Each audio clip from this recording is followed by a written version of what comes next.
ধরেই আবর্জনা সাফাইয়ের তোড়জোড় চলছে। না, বাড়ির চারপাশে জঞ্জাল নয়, বলা হচ্ছে মহাকাশের কথা। হ্যাঁ, অবাক হওয়ার কিছু নেই, আবর্জনার স্তূপ জমে সেখানেও, যা পৃথিবীর টেলিযোগাযোগ ব্যবস্থার জন্য হুমকি বলে মনে করেন গবেষকরা। এতদিন ধরে পৃথিবী পৃষ্ঠ থেকেই মহাকাশের ময়লা সরানোর কাজ হলেও সম্প্রতি মহাকাশে জমে থাকা বিপুল পরিমাণ আবর্জনা সরানোর জন্য পরীক্ষামূলকভাবে একটি মহাকাশযান উৎক্ষেপণ করেছে জাপান।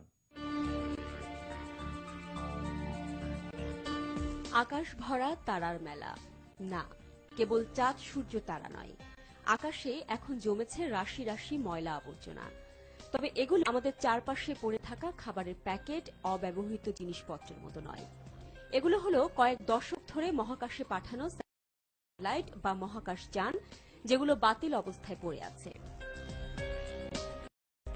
এছাড়া পুরনো স্যাটেলাইটের ফেলে দেয়া যন্ত্রপাতি, রকেট বা স্যাটেলাইটের ছুটে যাওয়া বিভিন্ন ক্ষুদ্র অংশ রয়েছে। 1957 সালে সোভিয়েত উৎক্ষেপিত প্রথম স্যাটেলাইট স্পুটনিক মহাকাশে পাঠানোর পর থেকে গত 50 বছরের বেশি সময় ধরে এসব আবর্জনা মহাকাশে জমা হয়েছে। মহাকাশ সংস্থা নাসার তথ্য মতে এ মুহূর্তে 10 কোটিরও বেশি নানা ধরনের জঞ্জালের টুকরো ভেসে বেড়াচ্ছে মহাকাশে। এছাড়া লক্ষ লক্ষ আবর্জনা আছে যেগুলো এতই ছোট যে তার হিসেব রাখাও অসম্ভব। প্রতিনিয়ত প্রবল বেগে ধেয়ে চলা এসব আবর্জনাগুলো আদৌ কি ক্ষতিকর, কিংবা এগুলোর পরিণতিই বা কি হয় সে সম্পর্কে আশঙ্কার কথাই জানান বিজ্ঞানীরা। এসব বস্তুর অনেকগুলোই পৃথিবীকে কেন্দ্র করে প্রতি ঘন্টায় 28,000 কিলোমিটার পর্যন্ত উচ্চ গতিতে চলছে এবং যে কোনো সময় কক্ষপথে থাকা স্যাটেলাইটের সঙ্গে এগুলো সংঘর্ষের মাধ্যমে বিশ্বের টেলিযোগাযোগ নেটওয়ার্ক ক্ষতিগ্রস্ত হতে পারে।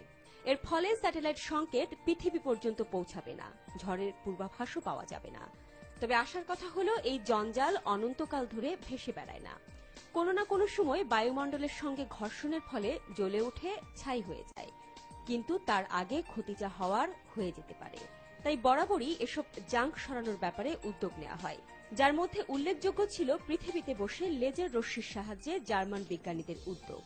সর্বশেষ ভাসমান এসব আবর্জনা সরাতে পরীক্ষামূলকভাবে একটি নভোযান পাঠিয়েছে জাপান। গত 9 ডিসেম্বর উত্তর প্রশান্ত মহাসাগরের তেনেগাশিমা মহাকাশ উৎক্ষেপণ কেন্দ্র থেকে আন্তর্জাতিক স্টেশনের উদ্দেশ্যে যাত্রা করে নভোযান কোনোতরি। নভোযানটিতে অ্যালুমিনিয়ামের স্ট্যান্ড ও স্টিলের তার দিয়ে তৈরি প্রায় 700 মিটার লম্বা বিশেষ একটি শিকল আছে। শিকল ব্যবহার করে মহাকাশের আবর্জনার গতি কমিয়ে সেগুলিকে পৃথিবীর কক্ষপথ থেকে সরিয়ে দেওয়া হবে।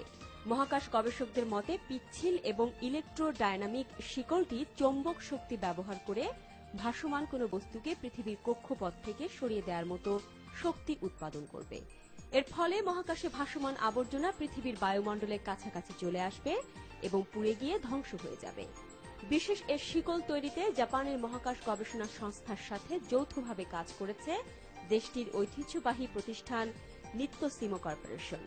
প্রতিষ্ঠানটি 106 বছর ধরে মাছ ধরার জাল তৈরির জন্য খ্যাতি অর্জন করেছে।